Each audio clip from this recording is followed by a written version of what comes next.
Hello! So tomorrow's my first day of preceptorship, and for those of you who don't know what that is when a medical student can go into a clinic and practice being a doctor. It is where we are most apparently a student doctor. So tomorrow will be the first day of this academic year that I'll be able to go in and see a patient with one of my classmates, report back to a physician, and that physician will go in and do everything we just did and more.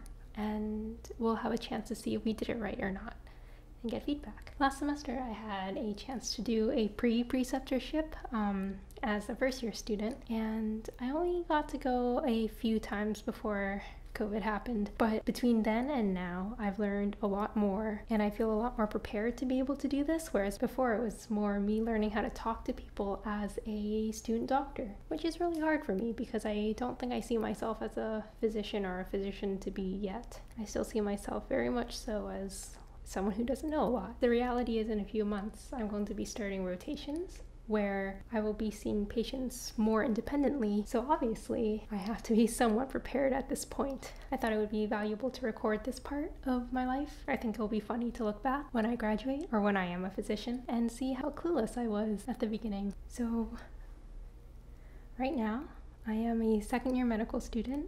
I'm currently in the cardiology unit, so right now I'm honestly focusing more on the drugs that we use for various heart conditions like heart failure or ischemic heart disease. And I'm really relying on Sketchy for the first time. It's very good. It's better than I expected it to be. Sketchy and then following it up with Anki. It's working for me. I hope future me remembers the drugs that I've worked so dang hard to learn. So I'm trying to get my studying for my block schedule done so that I can prepare a little bit more for preceptors tomorrow. And I picked up new toys today. So here's a tuning fork. It's to help me evaluate hearing.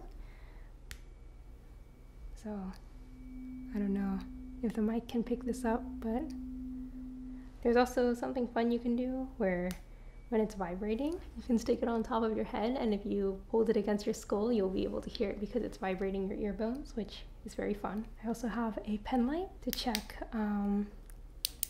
your eyes, and then the reflex hammer. You know that you hit the knee for a kick. And I've had this one for a while, but it's my stethoscope. A few of my classmates have the cardio one, which is more expensive and I think unnecessary for me. I also learned that putting it around your neck is not sanitary and you should actually carry your stethoscope in your pocket. So I'm going to try and remember that, even though it makes me feel less cool because patient safety comes first. But yes, I'm packing all of these toys into my white coat back there.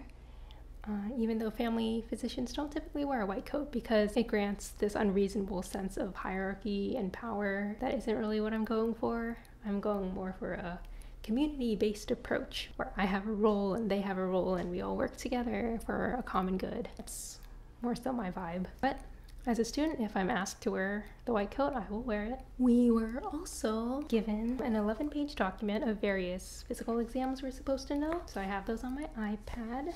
I've reviewed the cardiac exam and the abdominal exam, which is checking your belly, but I still have to review the head and neck exam and the eyes. I have to review the lung exam, and I have to review the musculoskeletal exam, just in case I can use it. I've also heard that I might have a chance to see a newborn tomorrow, and I'm pretty excited for that possibility because as a family physician, I want to be able to treat people as soon as they're born until they're well into their old age. So this might be my first chance to be able to see how to take care of a newborn. So in the past, I've been uncomfortable with this process because I felt like I was taking advantage of patients for my own learning. Like even as a medical student, I already have so much power. They often tell us to call our legislators and stuff because our voice has more weight, even though it shouldn't.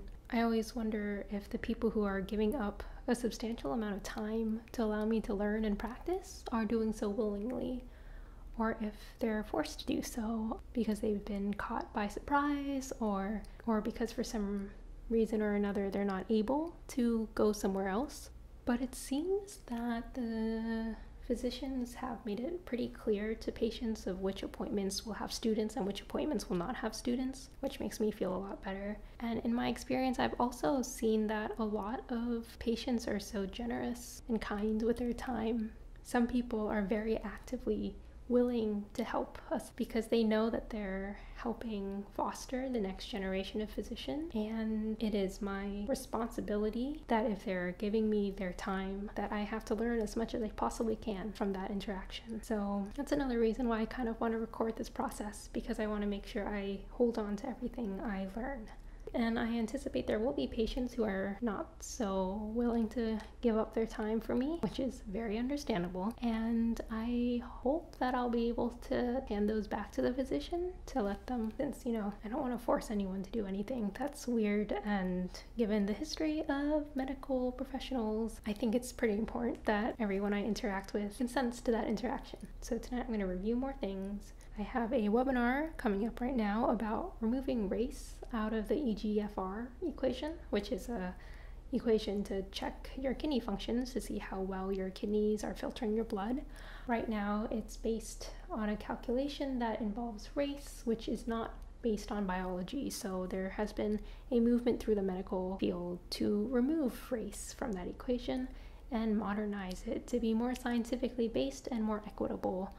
Right now, that equation is responsible for health disparities between white and non-white patients, particularly Black patients, in the care of kidney disease. So I'll be watching that webinar, finishing up my study of cardiac drugs, and reviewing some physical exams. So I will talk to you tomorrow. All right, so I am headed off to preceptors now. And I am significantly more nervous than I was yesterday. I only got to go to clinic 7 times this semester, which means I only have 7 chances, including today, to figure out how to be a doctor.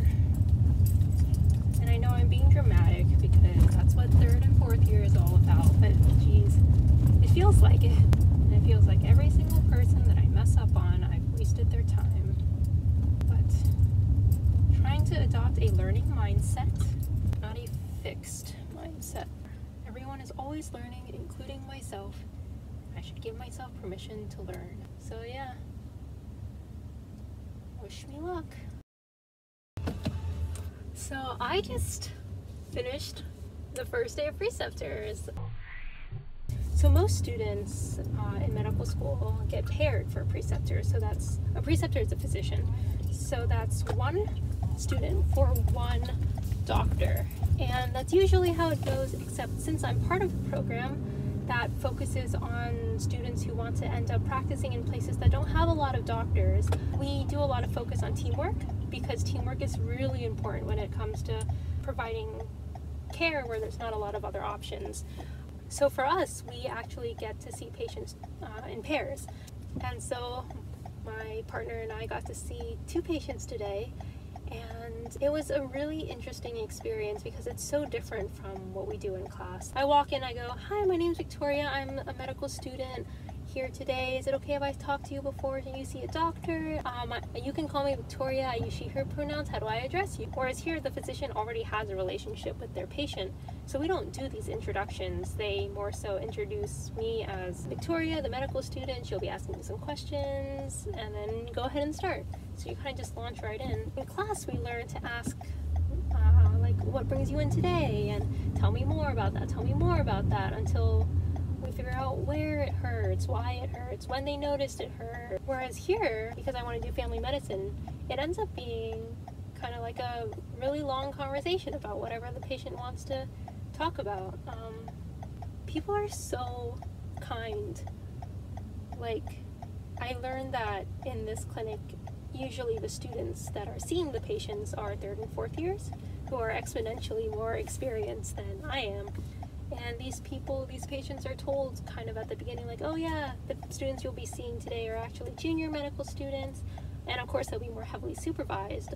But the 2 patients I saw today were so kind and so generous. Since there are 2 students for every patient, they actually had to sit through every physical exam 3 times, one by the doctor and then twice as each of us repeated what the doctor had just done. But I'm I'm just so grateful for this opportunity and to be able to see real life representations of what we learned in class, so that hopefully I'll be able to recognize it on my own in the future. All of that is very happy and whatnot.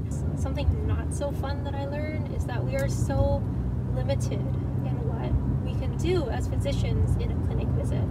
And of course, I knew that already. We learned that 80% of what someone's health is actually based outside of the clinic. So that's their environment, their socioeconomic status, their access to resources, etc., etc. But I didn't realize how minuscule 20% felt until today, really. I've had the opportunity to speak with patients before, but I understood so little back then that a lot of things I thought we couldn't get done, I thought it was because it was my fault. I just wasted too much time, not asking the right questions or whatever. But today, I am realizing more significantly that there is just so little that you can do in clinic. Generally, if you recognize that there is a dissonance between what you, the physician, wants the patient to do, it doesn't, like, the patient can agree and want to do it with all their being and all their heart, but if they don't have access or they don't have the means to be able to do it, then where does that leave us? One of the things that bothers me a lot is I don't ever want to hear a patient's story and write them off as a time-consuming patient. People have long medical histories when their life history is long, right? And I think every person deserves every moment of time I can afford to give them. And I know that's not really realistic if I am pushed into a clinic scenario where I really only have 15 minutes to do anything. But I can only hope that that means I would be able to see them more frequently, or by phone or something, to give people the time they need. Because just hearing commentary on, oh yeah, this patient is, you gotta keep them focused. I'm like, yeah, I guess. I don't know. I hope to practice with more love than that. I'm not saying that the doctors I saw today were unloving or anything. Again, the two healthcare professionals that I worked with today were extremely kind. Well, I guess 4. I worked with 4 people today, and they were all extremely kind and full of love.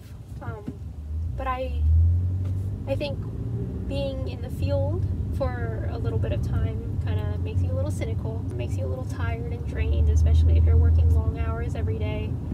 But I want to work so hard against that. I don't want any part of me to become cynical. The other thing that I did not really appreciate is there are a few patients who I think would benefit a lot from being called. So, for example, if you want someone to get their flu shot, right? But for some reason they need to make another appointment to get their flu shot. So one option is you tell them, hey, you need to get a flu shot, so why don't you call into the pharmacy and make an appointment? And the other option is to say, okay, I'm going to talk to the pharmacist and have them call you to set up a time when you can come in and get a flu shot. And we'll work out what's best for you, and you'll get a reminder. I realize that the staff who are usually forced to do all that secretarial work, I recognize they have a lot of work to do, and I also recognize that not every patient needs to be called. Like, I'm sure lots of patients would prefer to call themselves, but for some patients I think it is way more beneficial to be able to offer them being called, and I wish we were able to do that for every patient. There was a moment today, for example, where before we could give this patient treatment, the physician wanted them to get more testing. It was obviously a challenge for them to be able to come in today, to make today's appointment. So the idea of relying on another appointment before we can make medical decisions made me very uncomfortable.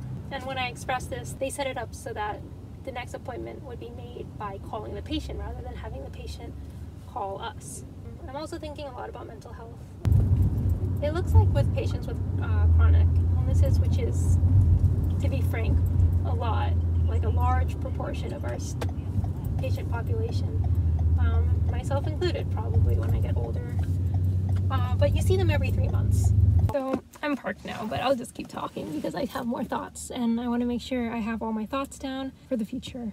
But mental health, I really appreciated that the physician I worked with is willing to do extra calls outside of that 3-month schedule for her patients who are struggling with depression, anxiety, or other mental health.